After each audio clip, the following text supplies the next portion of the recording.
Face front, true believers. Hey everybody, it's time for another Mark's Comic Haul, and I've been kind of taking some time off, so I hadn't been with you guys for at least a week now, maybe a little over a week. Apologize for that. I'm actually recording this on my birthday.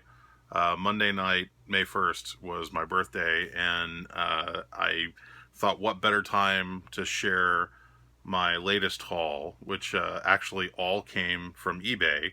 I've been buying some stuff from this eBay seller and getting some pretty good deals. So I'll share that with you guys here in a minute. I'm really happy with what I've gotten from this latest acquisition here. But first and foremost, last night for my birthday, I went and saw a special sneak preview screening of Guardians of the Frickin' Galaxy Volume 2, and I want to let you guys know, in case you are not already aware, and don't worry, I won't give out any spoilers or anything like that, because you absolutely should see this movie for yourself. It's a lot of fun.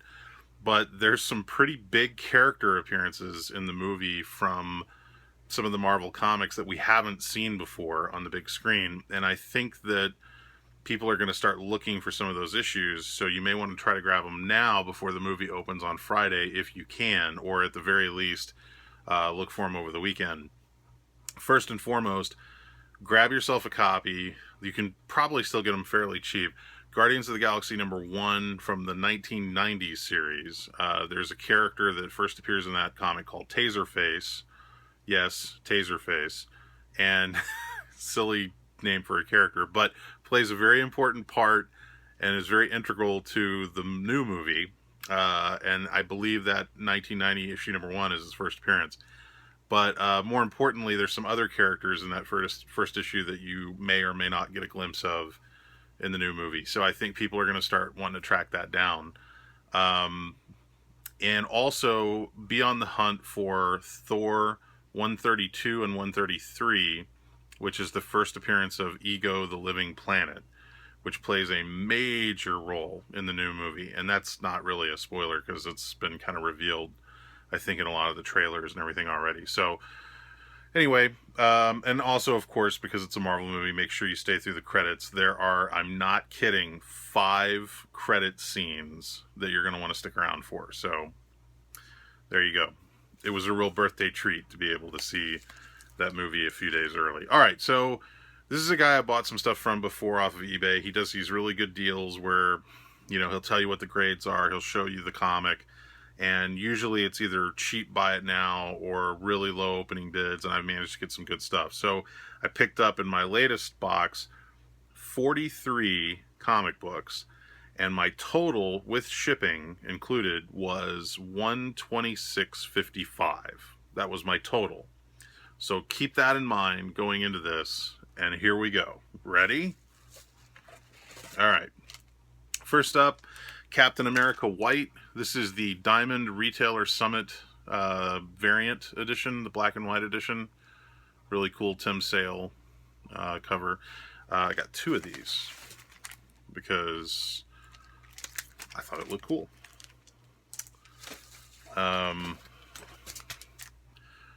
The Avengers, all new, all different Avengers #1. This is the Mahmoud Asrar 1 in 25 variant cover. I just thought it was a really nice cover. And these are, golly, I'm getting so much glare. I apologize for that. These were, like I said, very cheap. Amazing Spider-Man #25. This is the 1 in 25 Ron Lim classic Goblin cover. Just kind of a fun looking Spider-Man cover.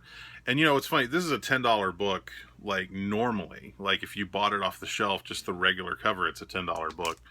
So the variant, I think the price I paid was like $13 or something like that, which seemed like a really good deal.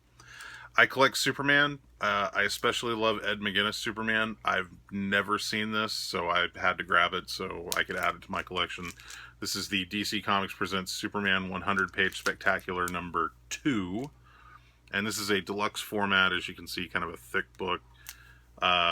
Really nice Ed McGuinness Superman cover. I think he just did the cover, but Jeff Johns did some of the stuff on the inside, wrote some of the stuff on the inside, and it's just a great looking Superman book. So, Amazing Spider-Man #274, just a really cool, good John Romita Sr.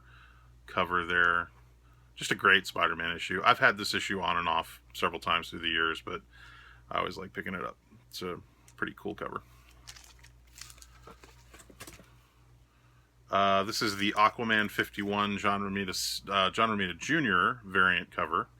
I've been picking up a lot of these John Romita Jr. variants lately. I just think they're really nice. And John's a buddy, so I usually see him at least once a year. Get him to sign some of those. Serenity #1. Always a good book to have. John Cassaday, Captain Mal cover from Dark Horse. This is Revival #47. This is when Image was doing these tribute covers. They were doing throwbacks to like a bunch of their classic comics. So this was the Witchblade tribute cover by Tim Seeley after Michael Turner. I don't know if you can see that. Golly, look at the glare I'm getting. I apologize for that. Anyway, just a cool, sexy looking cover.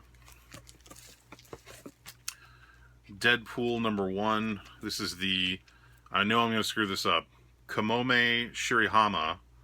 Hey, I got it right. Variant 1 in 25. Just kind of a fun, literally breaking the panel of the page and coming out at you cover. Deadpool #1 variant. I cannot get enough of this book. This is Silver Surfer #50. This is the first print, Silver Surfer and Thanos. Really nice foil cover.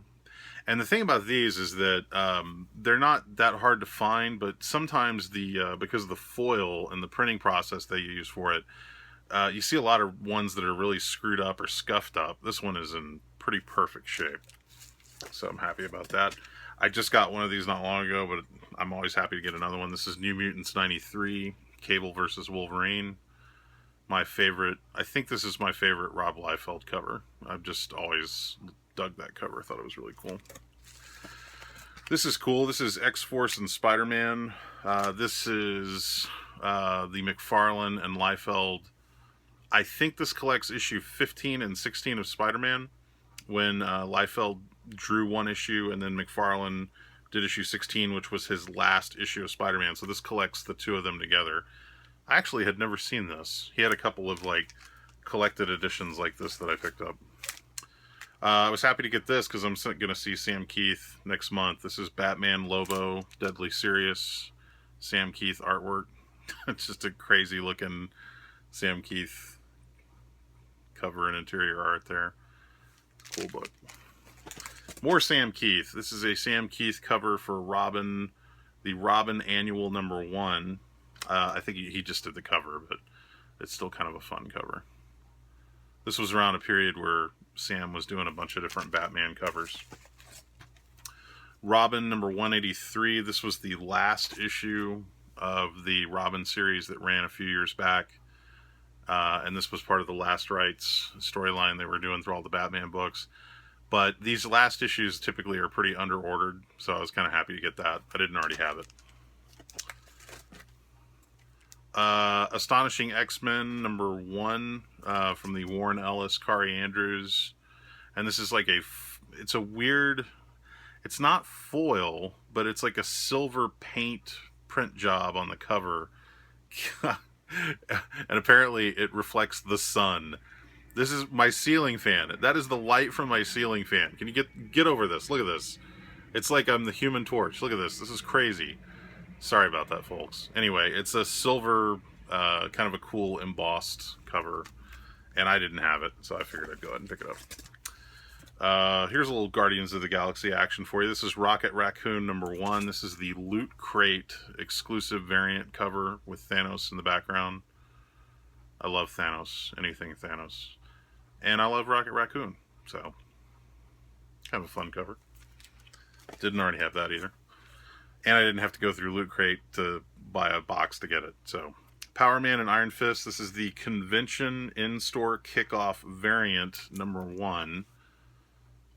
I hadn't seen it, so I just figured I'd pick it up. It's kind of a cool cover. This is a book I've had before, but I was happy to get it again because I love Alan Davis. Wolverine Bloodlust, deluxe format Marvel book. As you can see, pretty thick deluxe format book. Alan Davis artwork. It's pretty cool. The Punisher Wolverine African Saga by Carl Potts and Jim Lee. I believe this collects issues number...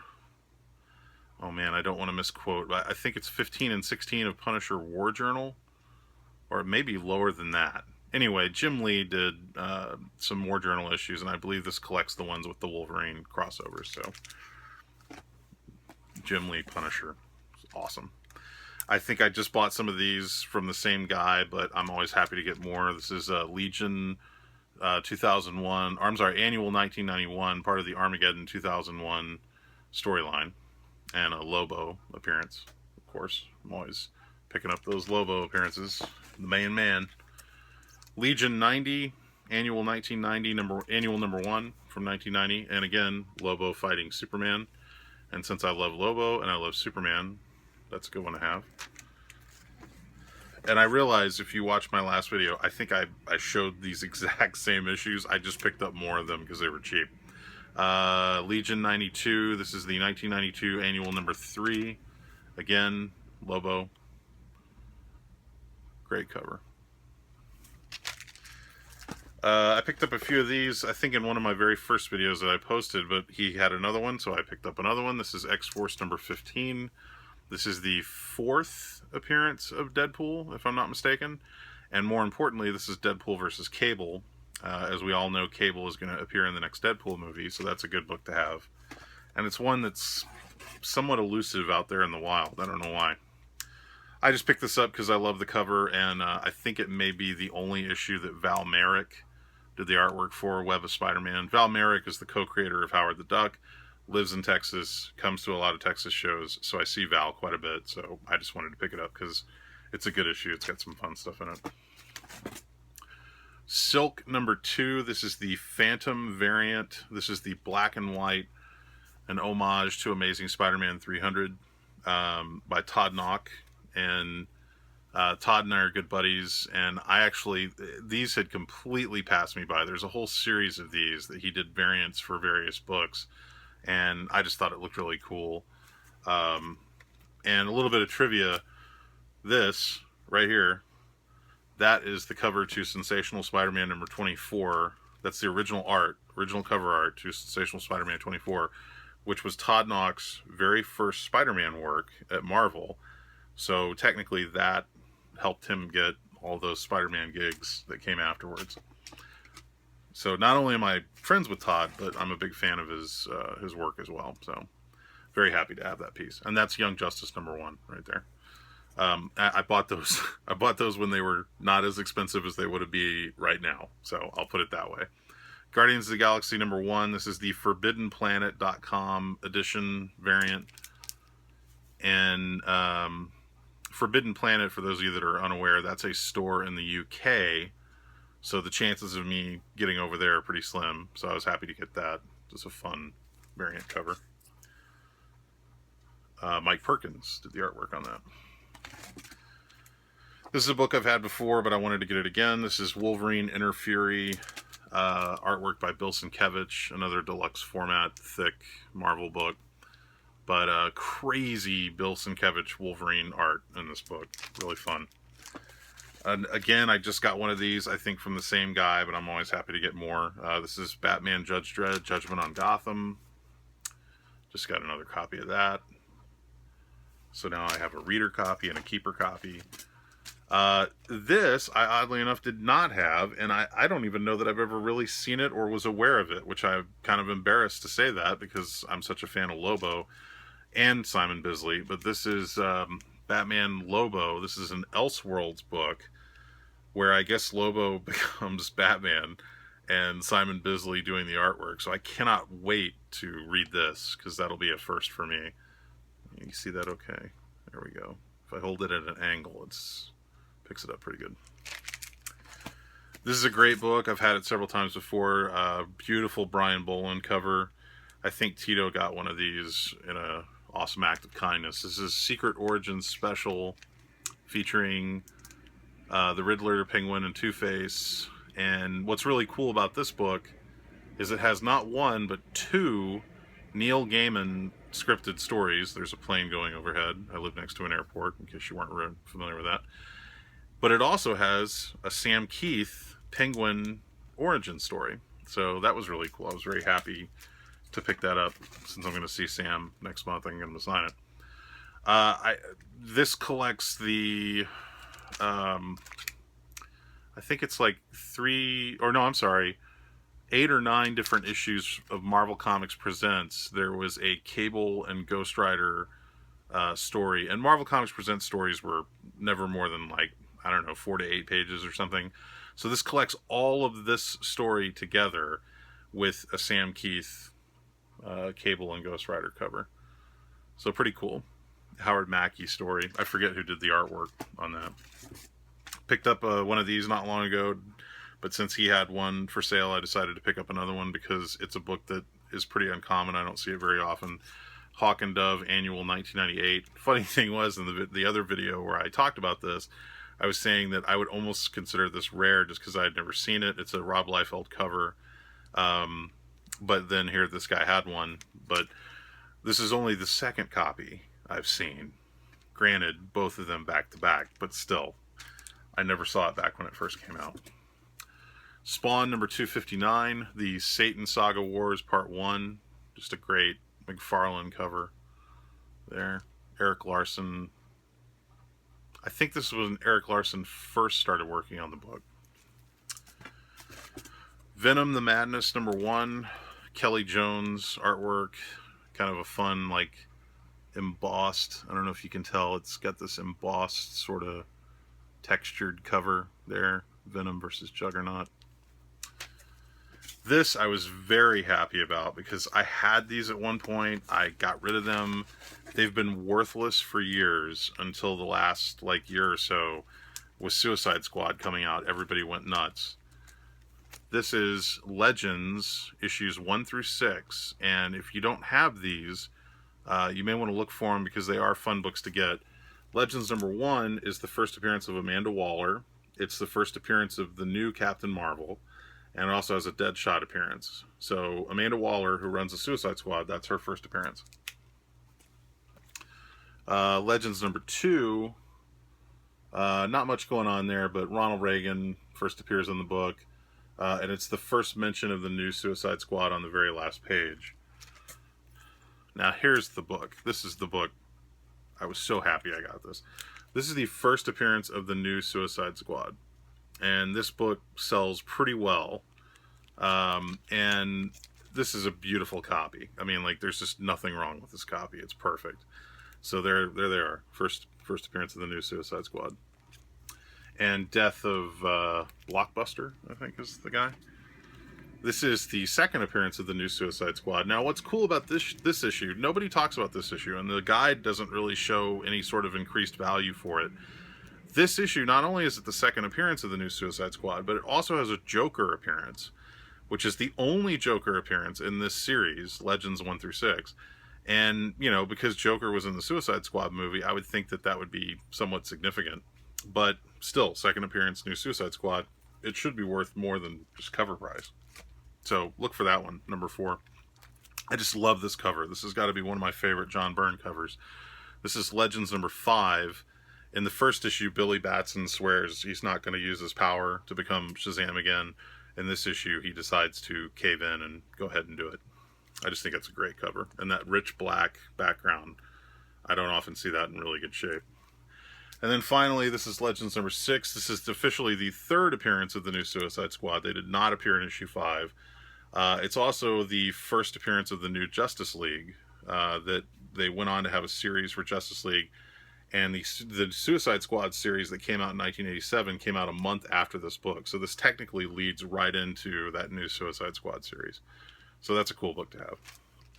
And last but not least, Spider-Man Saga of the Sandman. If you're a fan of Sandman, this collects a lot of the early Sandman stories and then some of the later ones too. And there's some pretty interesting stuff in here. There's some Fantastic Four issues that had Sandman, but it's got this great Mark Brooks cover.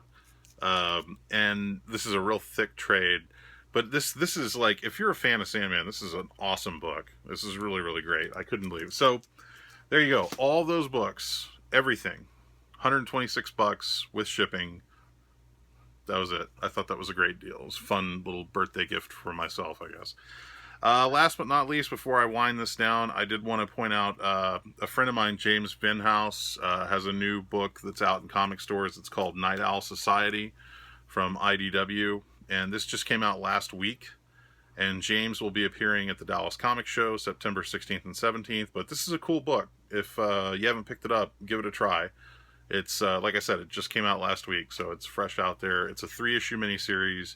He's going to collect it in a trade.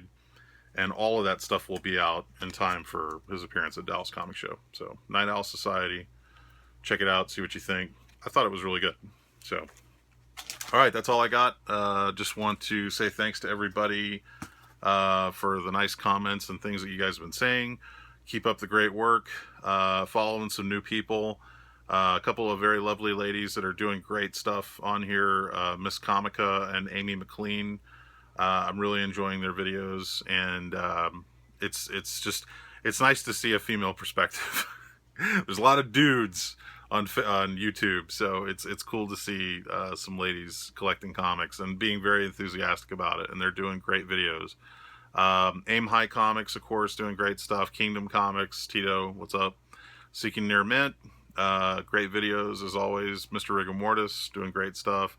Dr. Von Chilla, Spidey Fan, Solid 4, ST Ben, Comic Hijinks, Comic Crypt to Castle Hills. So enthusiastic. I love it. Why Not Art, Open by Chance, J Punish 7, Watchman's Comics, QB Comic Addict, Alex Comic Hoarder, All About Comics, SBT Killerwood, Gizmo 17, The Comic Book Villain, The Chinist, Fred Hall Direct Edition, and Sleepy Reader 666. Guys, keep it up. You're doing great stuff. I also want to thank Dr. Bonchilla. Gave me a really nice shout out that I really appreciated. I'm honored that you would think of me as well as you do. So you guys keep up the great work and have a wonderful week. Everybody hit your comic shop this weekend for Free Comic Book Day. If you're in Dallas, we will be out at Zeus Comics. You can just go to ZeusComics.com and we'll be set up there with BigFanboy.com, Dallas Comic Show. And we'll be doing some really fun giveaways, including Guardians of the Galaxy stuff. So, if you're in Big D, come see me.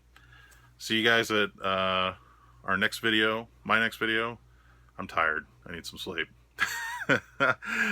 Everybody have a wonderful week and a great weekend. Take care.